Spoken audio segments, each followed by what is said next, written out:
అది MVF refreshing millet vegetable soup అని product ఉంది కదా, అంటే దీని యొక్క మెయిన్ ఉపయోగం ఏంటండి? ఇది pure organic millet based product తయారైంది సార్. దీంట్లో ఏంటంటే హై ఇన్ కాల్షియం ఉంది, ఇంకా plus energy drinks.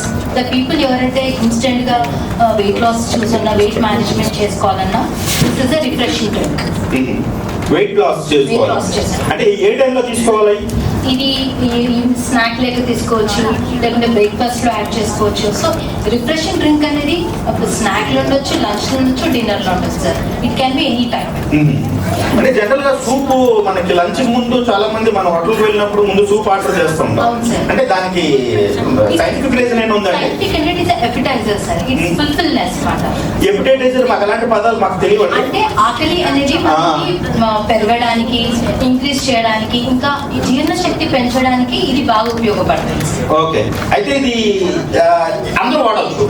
There is no age limit. Okay okay okay, right అండి. So thank you very much అండి.